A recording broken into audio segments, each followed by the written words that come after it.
Yeah, it was definitely the biggest topic at this conference was Jeffrey Epstein. Both with the speakers on stage. So Tucker Carlson we've already mentioned. But Steve Bannon spoke about Epstein. People were talking about the deep state and so forth. So it was being talked about a lot. Lots of the younger activists were also talking about it, saying, "Oh, we worry Trump is, the same as what came before. If there's a cover-up type thing." Katy Balls, welcome to the Golden Age. Thanks for having me. So you are the Washington editor of the Times of London, and you wrote a brilliant profile of Charlie Kirk. What made you interested in him in the first place? So I moved to DC and America more broadly 3 months ago, having spent 10 years covering British politics for the Spectator magazine and now at the Times. So I've been getting my head around American politics as much as one can. There's obviously lots still to learn. And when I was looking at the various figures in what you might call the MAGA sphere, so the Make America Great Again movement, one of the figures that I just kept coming up was Charlie Kirk. And it's interesting because in the UK, I wouldn't say Charlie Kirk is close to a household name when it comes to the mainstream media, so to speak. But certainly in lots of the debates in US politics, for example, what was happening over the Epstein files, also Trump and the Iran strikes, people would look to see what Charlie Kirk was saying as a way of testing the temperature of the grassroots, some of the Trump supporters. And then I was also interested in Turning Point, which I'd heard a bit about before, but they had this big youth summit coming up, and the list of speakers was pretty much a who's who of Trump's cabinet, the figures who of the new media, so to speak, and then also all these influence when it comes to things like the trad wife movement. So I thought this was a good reason to leave the swamp and go to Tampa, Florida. And so you went to Tampa and you opened the piece there at the Student Action Summit. Do people go there for the politics? Do they go there for the celebrity aspect, for the influencers? Why would someone go to that conference? So I was trying to work this out and I was speaking to a few people there and also just the energy. So it was in a conference center. It started pretty early each day. I think you could get in from about 9 a.m. So on the Friday, they had Tucker Carlson, probably as you might call it, the headliner, if you're seeing it like a music festival. And he'd been speaking about how he believed Jeffrey Epstein was likely a Mossad secret agent, which have really, I think, grabbed the news agenda beyond Tampa. And lots of people are talking about it. Of course, since then, the Israeli government has denied this and so forth. So lots of people are talking about that in a big late night, but also around 9 a.m., you have these teens running around this conference center, desperate to get good seats. They're playing kind of pop music, and it's Turning Point USA Day 2. So it was almost a mix between it wasn't Christian camp, but it also wasn't spring break, and it was a little bit of a political demonstration at the same time. And perhaps it was a medley of all three. There's certainly a social element when you speak to quite a lot of the teens about why they've gone to it. They've made friends there, or they feel as though this is the term safe space probably wouldn't be the one they use, but they feel it's somewhere where they can express their politics without being judged and find like-minded figures. And after seeing all the speakers, they'd be, on the Saturday night, like, oh, we're going to a crab bar. That's where our after party is. But I felt I was a little bit too old to join them. And so this is an event that Charlie puts on through Turning Point, right? Can you talk to me about the connection between Charlie and Turning Point and when that all started? Yeah, so Turning Point has been something Charlie Kirk's been working on, I think, for over 10 years. And what's interesting is obviously you have Charlie Kirk, who's seen as the leader in many ways of the youth movement on the right in America. And there are others who will also say they're influential, etc. And then Turning Point as an organization has been having a presence when it comes to student summits, student action groups, and also encouraging students on the right to form little groups, often within their schools or universities, whereby they can start thinking about their political values and how you can spread that where you are. And Charlie Kirk famously did not go to college. He chose not to, but instead he has made a career touring all these colleges and campuses and really challenging what he saw as a liberal consensus. And quite soon in deciding who is going to do this, I think money has rolled in pretty easily because there's lots of donors who want to stop what they see as, wokeness taking over.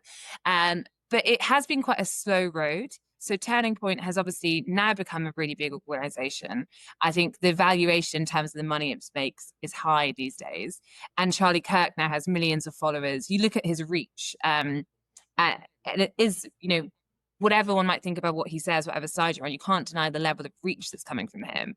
Um, but yet, so much, I think it was quite a slow road at points. And he talks, for example, about the 2016 election with Donald Trump.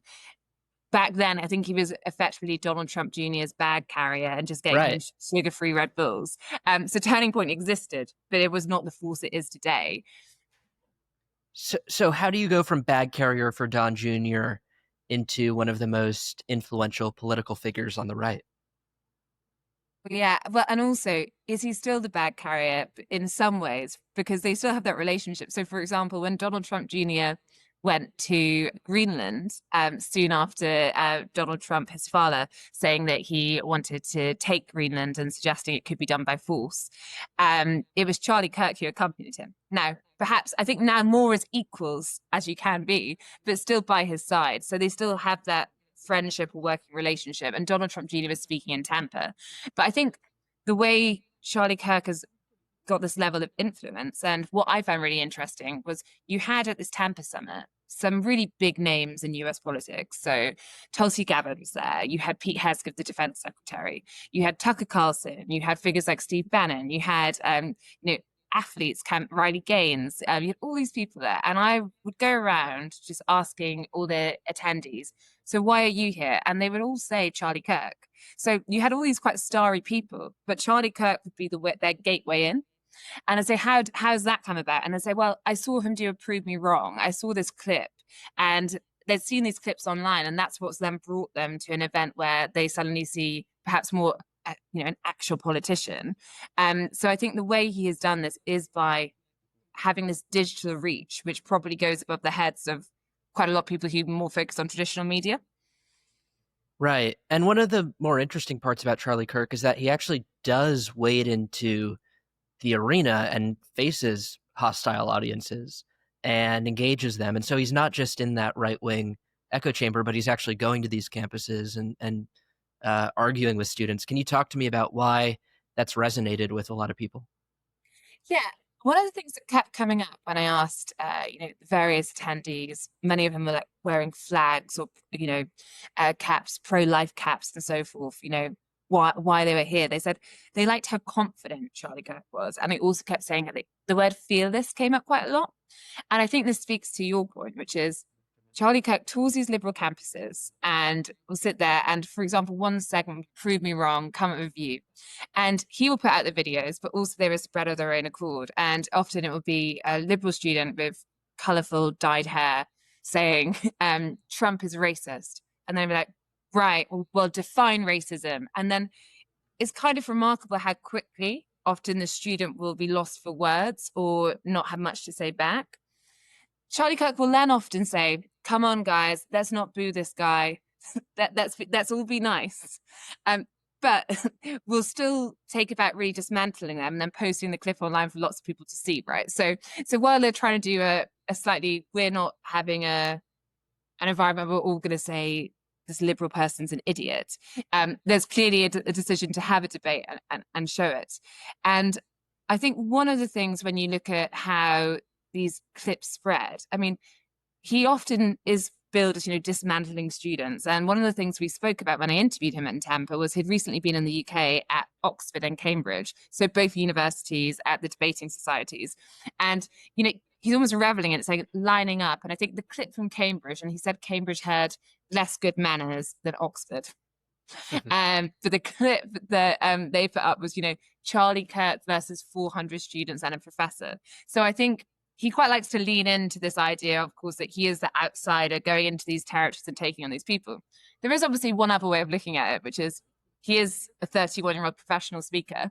And if you are a 31-year-old professional speaker who has made a very successful career, of course, of going out and having these debates with teens, you would expect them maybe to have a bit of an advantage. That is his job. So I think it's clearly impressive in many ways, but also the conceit is a professional speaker coming and saying, let's have that debate. And there's clearly lots of students who want to, and then find it a little bit harder than they would expect to actually win it. You were at this conference during a very interesting moment in MAGA world, which was this was kind of the weekend when the party splintered a bit over the Jeffrey Epstein case. Can you talk to me about where Charlie Kirk fell in that war? Which side he fell Yeah, on? yeah, it was definitely the biggest topic at this conference was Jeffrey Epstein. Both with the speakers on stage, so Tucker Carlson we've already mentioned, but Steve Bannon spoke about Epstein. People were talking about the deep state and so forth. So it was being talked about a lot. Lots of the younger activists were also talking about it, saying, "Oh, we worry Trump is, the same as what came before. There's a cover-up type thing." And Charlie Kirk, I think on the Friday, for example, when the story was really beginning to break, there was a big movement against Pam Bondi, the Attorney General, and he did an interview on stage with Megyn Kelly. And in that interview, he surveyed the crowd because there have been reports that Kash Patel's deputy had effectively was thinking about resigning, and he was annoyed at the Attorney General. And he surveyed the room saying who's for who, and there was no support for Pam Bondi. And at that point, it felt, I think, a little bit like the summit was whipping up the pressure. It was building on the pressure on Donald Trump on this. Then the next day, you suddenly have, I think, Charlie Kirk acting more as a mediator, saying, hey, lots of people are concerned about this, but we've got to trust in Trump. There could be announcements coming from the administration. And it felt as though he was playing a little bit almost of a peace negotiator between the movement and Trump. And then there were reports that he had the White House and perhaps Trump himself reach out to him. And I think that speaks to how, when I spoke to him, I said, you clearly have a direct line to the White House. We can debate who exactly that is too. Turning point, you're very supportive of Trump. Does that mean that you are now so close to it? And he said, no, we can agree to disagree on different things. But I think in the weeks that followed that summit, you had Charlie Kirk facing actually a little bit of pressure because he almost said he didn't have anything more to say about Epstein. And then he ended up doing another show on Epstein. So I think he was probably on quite a difficult balancing act when it came to loyalties to his friends and what the movement was saying, and also what people want to listen to on your podcast. Who are his allies in the White House? You alluded to maybe there are people that people would be surprised that he's talking to in the White House. Well, I think there's always a question is it the president himself, right? And Donald Trump has himself talked about Charlie Kirk. They've been pictured together.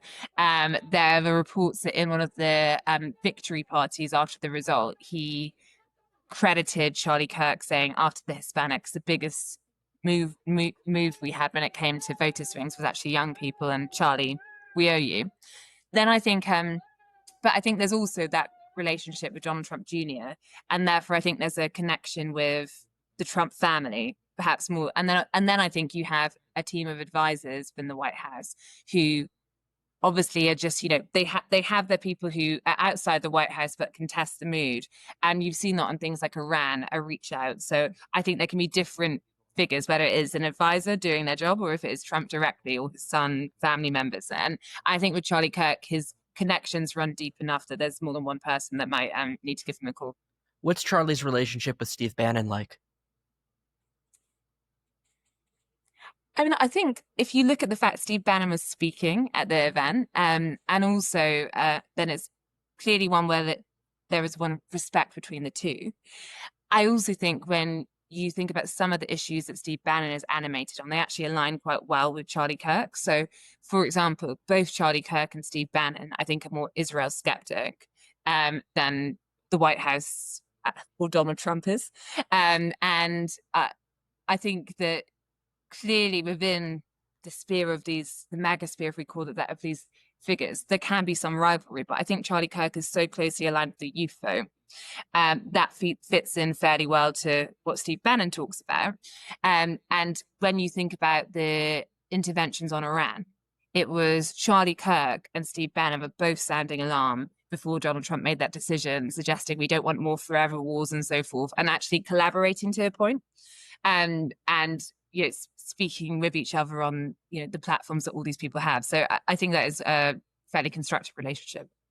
Talk to me about the youth vote and swing states. Trump won, I think, 7 out of 7 of the swing states, and the youth vote was a huge part of that victory. And Kirk was pretty influential with respect to turning out young voters. I think a lot of people think of young voters as left leaning, but in the 2024 election, it seemed like, at least between people between the ages of 18 and 22, that uh, the youth vote was shifting right.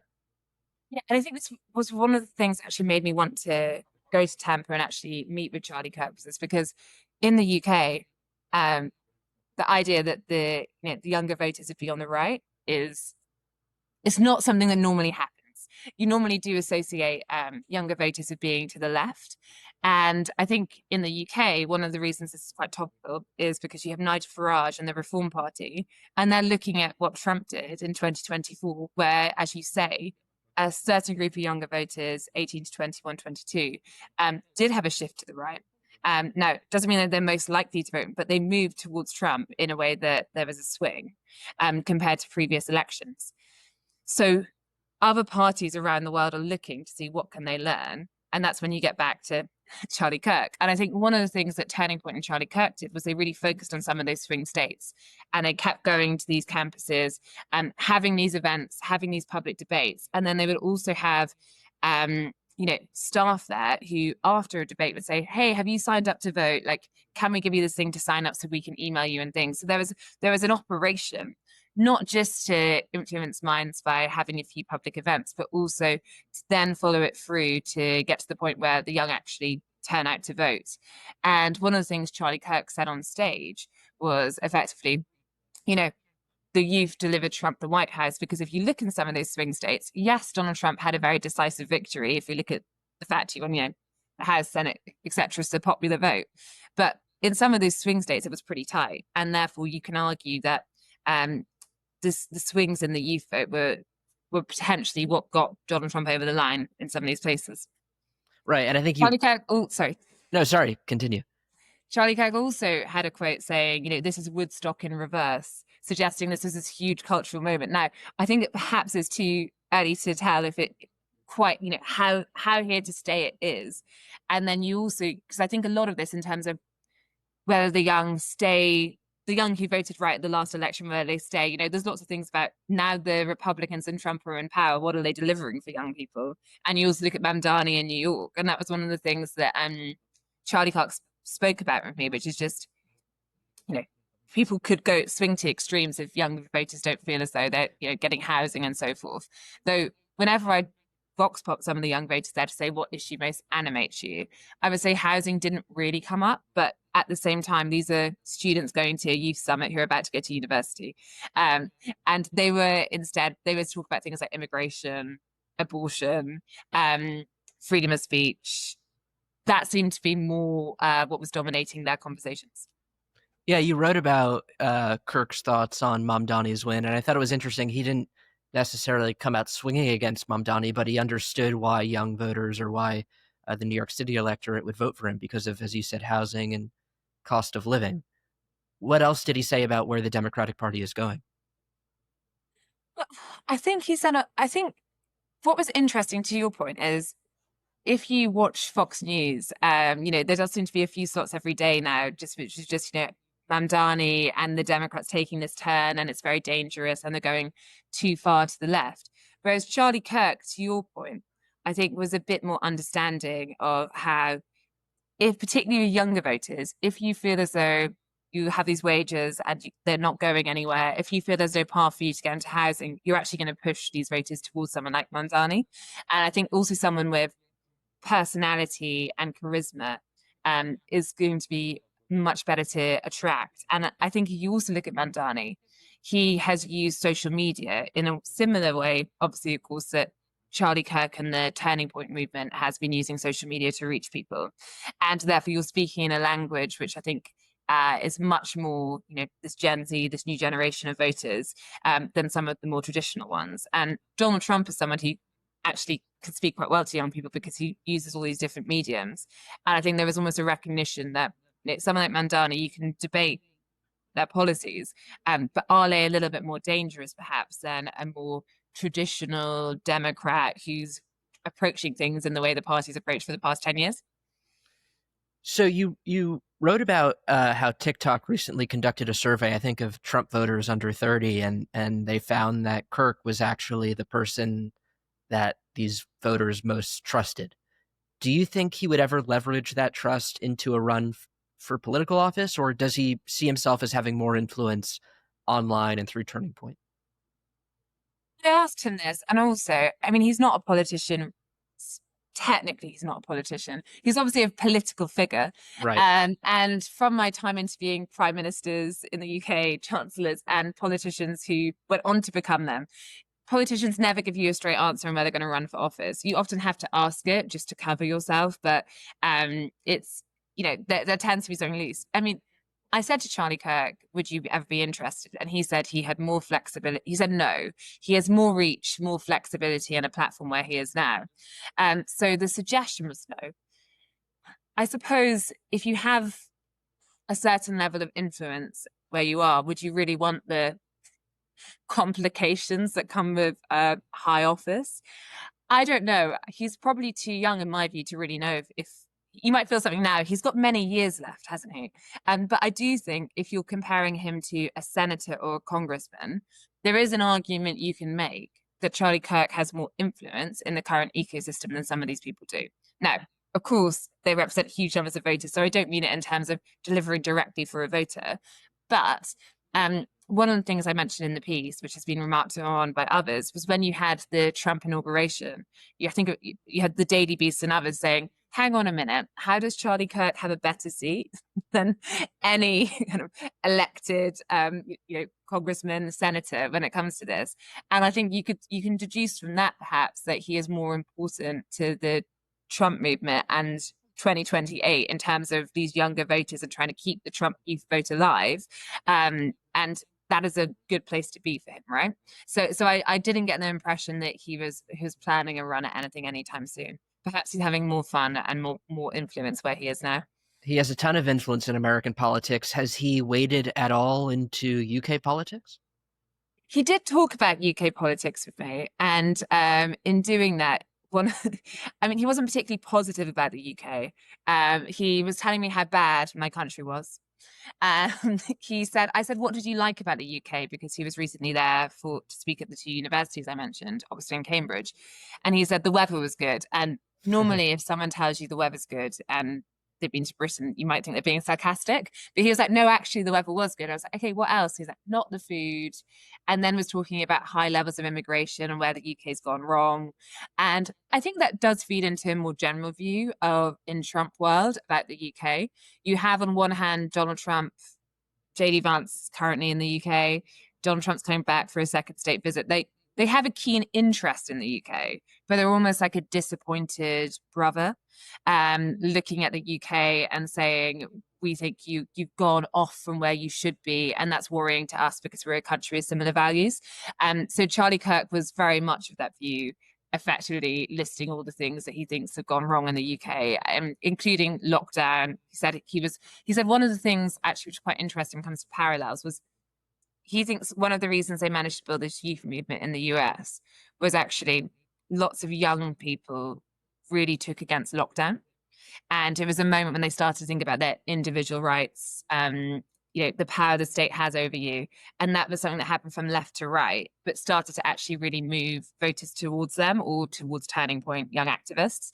Whereas he sat at a dinner at Oxford, so this formal you will go to when you do a debate there. And he said all the students were still saying, oh, lockdown was amazing. We did the right thing with all these interventions. And that really surprised him. And I think he talked about in the piece this idea of a national revival. Can you explain what he means by that? I can try. Thanks. I think a national revival, he talks about refinding pride in the nation. And ultimately, pride of nation, being in a situation where you're patriotic and you're willing to fight for your country. And that can, of course, mean if you look at the US Army, I think there's a comparison there to other countries. They there is much more of a pride in military and a bigger military, of course, too, but also a pride in ideas. And he was talking about the UK, and he was just like, and Europe more widely, and it's like, you guys are just sad. So you seem to have all given up. And whereas in America, we get up and we'll fight and we'll climb that mountain. So I think when we're talking about a national revival, he was also talking about it being rooted in Christianity. And I think faith was a big part of this summit, and increasingly, probably more in what Charlie Kirk says these days and a couple of years ago, it comes back a lot to how do you have Christian principles underpinning everything and so forth. But refinding a sense of pride and patriotism, and therefore having this golden age apt and this renaissance. And there, for example, there was one boy who seemed, I think about 18, walking around in a Renaissance costume at the event, kind of a very old like a revolutionary garb. Exact. Well, yes, but like a very fancy kind of French, almost like suit, if that makes sense. And people say, "Oh, why have you dressed in this?" And it's like, it's the Renaissance, it's the resurgence. We're coming back, baby. And I think that kind of caught the meat a little bit of lots of the figures there. Do you think Charlie Kirk outlasts a Trump presidency? I think it's a really good question. I think there is a big question as to the level of influence of the various figures right now, whether it is Tucker Carlson, Steve Bannon, Charlie Kirk, Laura Loomer, these figures who you find covering Washington, D.C., you spend a lot of time looking into what they're saying, just as much as perhaps figures in the cabinet. So what's their relevance and influence in a world where there's not Donald Trump? And of course, some of them want Donald Trump to run 2028. Right. So there is a potential that this age just keeps going, depending. I think of those figures, Charlie Kirk there's a good case that Charlie Kirk is going to be an influential figure for some time to come, because he has built this youth movement. And these are going to be the voters some of them are voting now, some of them are 15 and looking forward to voting in the first election when the time comes. But it feels as though, there is a cultural shift going on there. And if you have all these groups of young people, there are 7,000 students at this summit, right? If they go back and form these groups in their schools and universities of like-minded figures, if they are all kind of online in the way they are now, and they're confident to be right-wing, and they're confident to go and talk about those values, I think that could be a cultural shift in the country, a trend that keeps coming. And that is something where Charlie Kirk is going to have influence, regardless, I think, of who is president. Katy Balls is the Washington editor of the Times of London. Loved your profile of Charlie Kirk. Everyone should read it. Thank you so much for joining me. Thank you for having me. A pleasure.